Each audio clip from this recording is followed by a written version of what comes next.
Satu orang ustaz dia cerita macam ni. Saya tengok video tu. Perempuan tu kata ayah dia balik daripada kuliah. Ayah dia kata nak dengar tak Zul cerita? Tadi ustaz di masjid ada cerita. Cerita apa? Cerita satu orang pergi buat umrah. Waktu tawaf umrah tu dia sentuh Kaabah. Tuan-tuan mungkin dah tahu isu ni. Dia sentuh Kaabah dan dia tak tahu perbuatan menyentuh Kaabah waktu tawaf itu boleh menyebabkan tawaf kita terbatal. Tak sah tawaf tu. 7-8 tahun. Dia kata lelaki yang buat umrah tu, dia dah selesai tahlul apa semua dah. Dia pun sentuh Kaabah waktu tu, dia tak tahu benda tu boleh beri efek pada tawaf yang dia sedang lakukan. 7-8 tahun lepas pada tu, dia dapat tawaran pergi haji, masuk kursus haji. Dulu dia pergi umrah tak masuk kursus umrah pun. Dia pergi haji, dia masuk kursus haji, baru dia tahu bila mana kita tawaf, kita sentuh Kaabah ni menyebabkan tawaf kita batal. Okey, ada lagi yang sedap pada tu. Bila mana dia sedar tawaf dia yang 7-8 tahun waktu umrah lu tak sah, ustaz tu kata dia ni telah berada dalam ihram selama 7-8 tahun. Dia dah cukur bulu, dah risau nak bayar dam, berapa ratus ribu dam tu nak kena bayar. Lepas pada tu dah kahwinkan anak sampai 3 orang. Okey lagi. Dia kata apa? Masih terkawal. Tapi dia bagi gempak satu macam tu. Bila mana dia kata, bila mana dia dah kahwinkan anak dia 3 orang, anak dia punya perkahwinan tak sah, cucu yang keluar tu dah tak sah taraf. Lain macam. Cuak semacam orang tu. Fikir banyaknya dosa aku nak kena cover balik. Ini kesan bertanya pada orang yang masalah. Sebab tu sekarang tuan-tuan nak jadi mutawif, dah ada diploma nak jadi mutawif pula sekarang. Sekarang ni tak boleh dah jadi mutawif sekadar ustaz mengajar je. Boleh lah kalau dia tu ada nama ataupun syarikat tu okey. Tapi saya dapat rasakan sampai satu masa nanti kerajaan akan tetapkan benda ni. Yang nak jadi mutawif mestilah seorang ustaz, dia famous tara mana pun, live dia punya kuliah sampai pecah mata merah tu pun tetap kena ada diploma mutawif. Dia akan jadi macam orang jadi cikgu sekarang. Tak boleh jadi cikgu hanya sekadar degree semata-mata. Dia kena ada juga diploma pendidikan. Itu jadi syarat utama. Saya dapat rasakan benda tu akan pergi ke arah tu. Sebab apa? Sebab ramai pembimbing umrah ni yang macam ni lah. Yang macam ni tu. Video tu viral.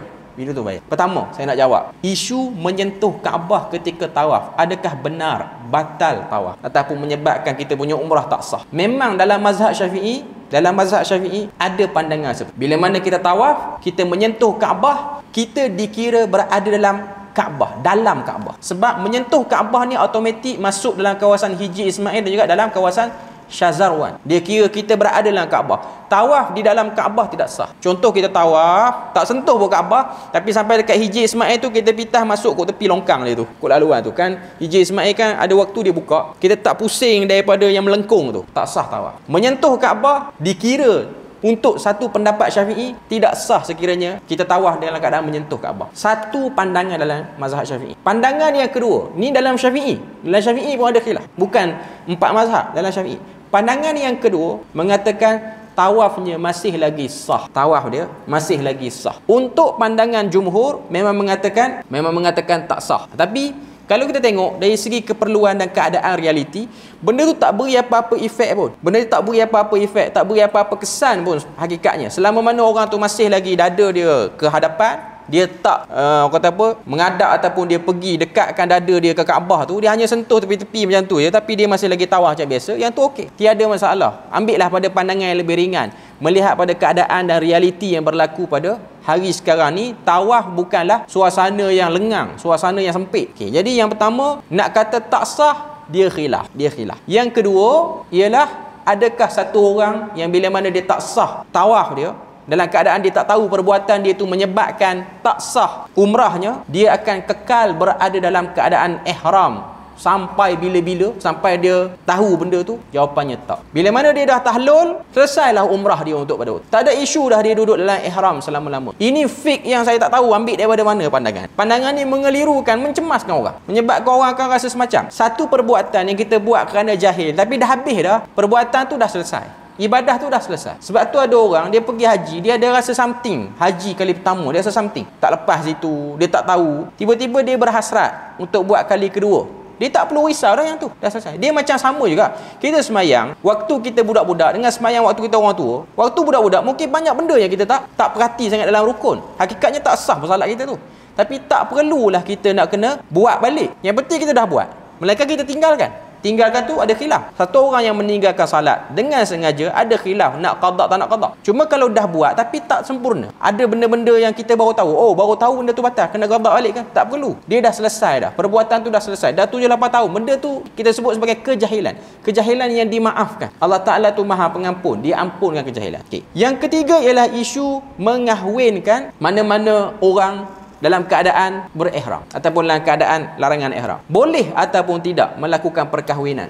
Sama ada orang tu kahwin ataupun dia kahwinkan orang, dia terlibat, dia jadi wali ke apa. Jumhur mengatakan tak boleh. Cuma pandangan yang mengatakan boleh ialah ni yang kita baca buku dia. Abu Hanifah kata boleh. Saya nak kata apa? Saya nak kata dia, ustaz tu jangan cemaskan buat cik tu macam tu. Dia dah risau semacam tu, daripada darah dia okey jadi tak okey dah tu. Dia boleh masuk hospital kerana darah tinggi, duk fikir pasal tu. Mencemaskan orang. Perbuatan mencemaskan orang tu yang kita tak suka. Ini adalah fik ataupun kefahaman agama yang kolot yang dilakukan oleh sebahagian ahli agama yang tidak bertanggungjawab. Kalau dia betul ahli agama lah. Kalau dia ustaz yang macam tersebut tadi, yang CJ tak ketahuan hala, belajar tak habis, tak diketahui di mana tempat dia belajar, tak jelas apa semua, memungkinkan benda macam ni berlaku. Memungkinkan benda yang macam ni berlaku. Sebab kalau satu orang ustaz tu dia tahu, kita tahu dia belajar mana, contoh belajar di Jordan ke, belajar di Mesir ke mana, kita kurang-kurang boleh tanya orang-orang yang belajar di tempat yang sama, dia ni macam mana di sana. Tanya baru tahu, oh dia ni tak pergi kelas, dia ni kalau datang tongkor bandar dia tu duduk depan, tuan bandar pun tak buka lagi, kelas tak pergi, baru tahu cerita. Padanlah cakap macam ni pun. Ini ialah kriteria orang belajar agama. Tuan-tuan kena sedar benda ni. Sebab tu zaman kita ni,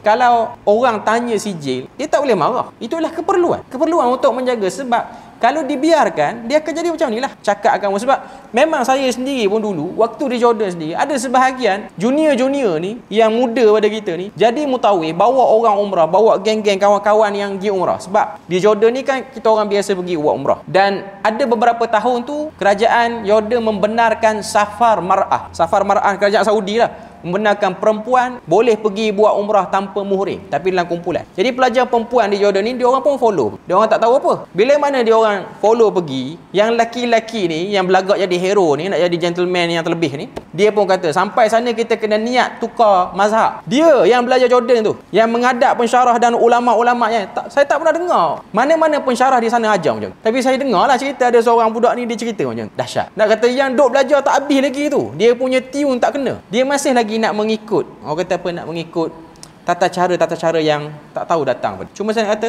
inilah kesan. Mungkin bidang agama ni agak sukar untuk dibuat satu qualification yang betul-betul terjaga macam orang bidang lain. Tapi itulah, kalau orang bidang doktor, bidang perubatan, dia memang kena ada sijil dia. Kita tahulah dia ada qualification. Dia memang ada pengalaman. Dia tak boleh satu orang yang belajar bidang perubatan ni ataupun dia dakwa, saya belajar bidang perubatan macam mana? Saya baca buku biologi dekat 7-8 tahun dah. Saya nak test operate boleh? Tak boleh. Dia tak akan bagi badan kita kat dia. Sebab kita tahu dia tak ada latihan. Jadi ini benda yang berlaku. Jadi zaman Imam Abu Hanifah kata, kalau ada muskil agama, jumpa orang alim. Macam mana nak tahu orang tu alim?